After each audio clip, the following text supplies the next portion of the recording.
Mwiriwe neza nanone amwe mu makuru tugiye kubagezaho aka kanya no ko hari abagenzi bari mu modoka rusange basahuwe bafatiweho imbunda. Ni mu gihe kandi i Rusizi umugore yanze ko bashyingura umugabo we yiyahuye kubera imigenzo bagombaga kubanza gukurikiza. Amakuru yandi ni uko Rihana yibarutse umuhungu. Naho Perezida Paul Kagame yakiriye mu biro bye Louise Mushikiwabo mu gihe dosiye ya Miss Iradukunda Elisa yaregewe urukiko. Reka mbaye ikaze mbasaba gukanda kuri subscribe ku muntu utarayikora kugira ngo tuzabacikwa n'ibiganiro n'amakuru atandukanye tukugezaho. Njye nitwa Isabelle Dusengimana.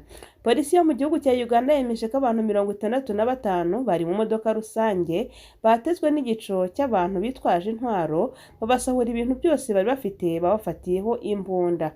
Polisi yo mu gace ka Mityana yatangaje ko ubwo bugizi bwa nabi bwabaye mu rukerera rwo kuri wa gatanu tariki 20 Gicurasi 2022. Imodoka barimo y'ikigo Link Bus Services yaturukaga mu mujyi wa Bundi buryo igana i Kampala irimo abantu 65. Iyo modoka yageze ahantu mu gishanga ihasanga amabanda agera ku 10 yose yari afite imbunda ebyiri yashinze bariyeri. Yahise hagarika imodoka asaba buri wese uyirimo gusohoka akaryama hasi yubitsinda. Abagizi ba nabi ngo bahise babasahura ibintu byose bari bafite mu modoka birimo amafaranga, amatelefoni, ibikapu n'ibindi. Uzuyaje gato agakubitwa bikomeye. Nyuma yo kwibwa abasahuwe ngo basabwe gusubira mu modoka bategeka umushoferi kongera gutwara imodoka kandi yihuta bakava aho ngaho cyangwa bakabagirira nabi. Mu itangazo polisi ya Uganda yasohoye yavuze ko iri gukora iperereza kuri ubu bujura, aho yagize iti abagizi ba nabi ababigizemo uruhare bose bahise bahunga aho byabereye. Hakomeje gukorwa iperereza ndetse n'ibishoboka byose kugira ngo izo mbunda zifatwe ndetse n'abagizi ba nabi babigizemo uruhare bafatwe bakurikiranwe n'ubutabera. Polisi kandi yasabye abafite amakuru kuri ubwo bugizi bwa nabi kuyatanga kugira ngo babigizemo uruhare bafatwe. Ibyaha bikoresha imbunda bikomeje kwiganza mu gihugu cya Uganda, aho mu bihe bitandukanye hari abantu barimo abakomeye bagiye bicwa barashwe, iperereza ntirigire icyo rigaragaza ku babigizemo uruhare.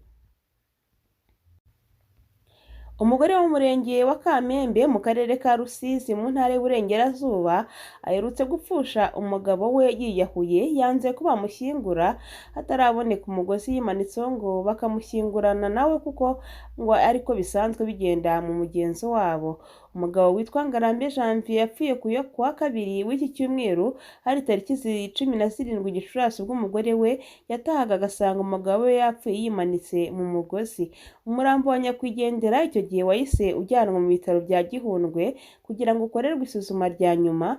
Wagombaga gushyingurwa kuri uyu wa gatanu uyu munsi tariki 20 Gicurasi 2022. Ubwo rero abagize umuryango wa nyakwigendera, inshuti n'abaturanyi n'abavandimwe berekeza ku irimbi rya Gihundwe ahazwi nko ku Gaturika ngo bashyingure nyakwigendera. Babuze akagozi basanze yimanitsemo uwo nyakwigendera ubwo basangaga yapfuye. Umwe rero mu bari bari muri uwo muhango yavuze ko umugore wa nyakwigendera yahise ahagarika umuhango wose wo gushyingura, avuga ko badashobora kumushyingura ku kagozi katabonetse ngo bakamushyingurane nk'uko bikorwa mu migenzo. Muri kariya gace k'Uburengerazuba basanzwe bafite umuco ko iyo umuntu yapfuye yiyahuye bamushyingurana n'icyo yakoresheje mu kwiyahura nk'umugozi yaba yimanitsemo cyangwa se ikindi cyateje urupfu.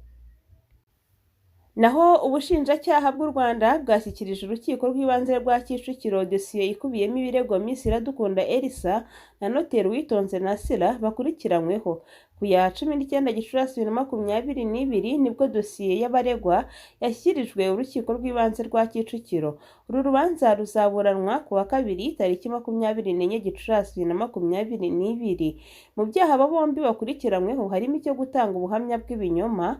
Amategeko agena ko uwagikoze abigambiriye iyo kimuhamya ahanishwa igifungo kitari munsi y'umwaka umwe ariko kitarenze imyaka 3 n'ihazabu y'ibihumbi 500 by'u Rwanda ariko atarenze miliyoni 1 y'u Rwanda.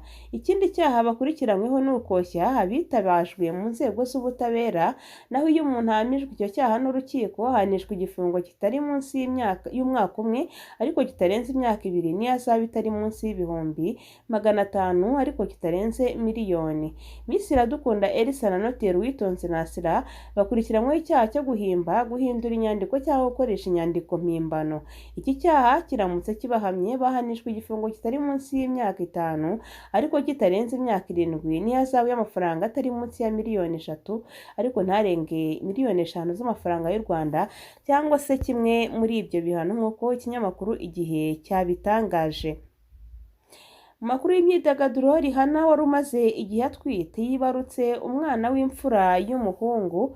TMZ dukesha iyi nkuru yavuze ko yibarutse ubundi ku itariki 13 Gicurasi ariko nyuma yo kwibaruka ntabwo aheruka kugaragara mu ruhame, gusa ku itariki ya 9 Gicurasi nibwo aheruka kugaragara. Uyu muhanzi yabyaranye na A$AP Rocky uri mu baraperi bihagazeho muri Amerika. Amakuru akavuga ko Rihanna yabyariye mu mujyi wa Los Angeles, uretse ko amazina y'umwana ye atarajya ahagaragara. Tariki 31 Mutarama 2022 nibwo uyu muhanzi yashyize hanze amafoto ya mbere amwerekana atwite, aza gukomeza kugenda ashyira hanze andi mafoto menshi mu bihe bitandukanye.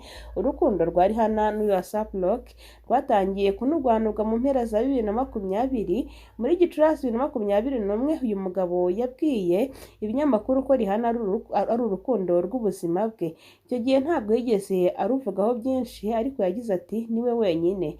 Yabajijwe ku bijyanye no kwibaruka, mu gusubiza avuga ko ari ibintu byamushimisha. Ati ntekereza ko bizaba ari igitangaza, nzaba ndi umubyeyi utangaje, nzagira umwana w'umuhanga cyane.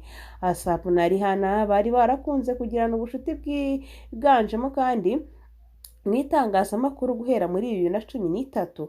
Muri Mutarama 2020 Rihanna yatandukanye n'umuherwe Hassan Jameel bakundanaga, mu gihe Rocky yakundanye n'ibyamamare nka Kendall Jenner bakundanye muri 2017 n'umunyamideli wo muri Brazil witwa Diana Sondre. Mbere yo gukundana n'iki cyamamare, Rihanna yamaze kwibaruka umwana w'umuhungu.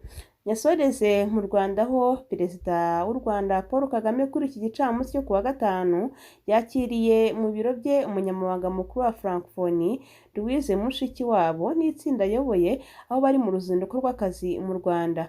Mushikiwabo amaze iminsi mu Rwanda mu ruzinduko rugamije guteza imbere ubufatanye bw'u Rwanda n'umuryango ayoboye w'ibihugu bikoresha ururimi rw'Igifaransa OIF. Mushikiwabo ari mu ruzinduko rwa mbere rwe mu Rwanda. Akihagera yakiriwe kandi agirana ibiganiro na Minisitiri w'Ububanyi n'Amahanga Dr Vincent Biruta. Ibiganiro byibanze ku bufatanye hagati ya OIF n'u Rwanda mu mishinga itandukanye irimo guteza imbere ururimi rw'Igifaransa. Yahuye kandi n'abambasaderi bo mu bihugu bifite iyi Francophonie babihagarariye mu Rwanda, baganira ku migabo n'imigambi Francophonie ishyize imbere. Mushikiwabo Louise yitabiriye ifungurwa ry'inama yabaye kuwa gatatu tariki 18 Gicurasi 2022 yigaga ku bibazo bibangamiye umutekano muri Afurika. Yateguwe n'ishuri rikuru rya gisirikare ku bufatanye na Kaminuza y'u Rwanda UR. Bikaba biteganijwe ku mugoroba kuri uyu wa gatanu Mushikiwabo asangira akanaganira n'abahanzi nyarwanda mu gushimangira uruhare rw'Igifaransa mu guteza imbere umuco nyarwanda. Kuri uyu wa gatandatu bikaba biteganijwe ko Mushikiwabo azitabira umuganda udasanzwe wiswe umuganda Francophonie ugamije kwigira ku Rwanda akamaro k'umuganda mu iterambere no guhuza abaturage. Ndabashimiye, bifurije ijoro ryiza.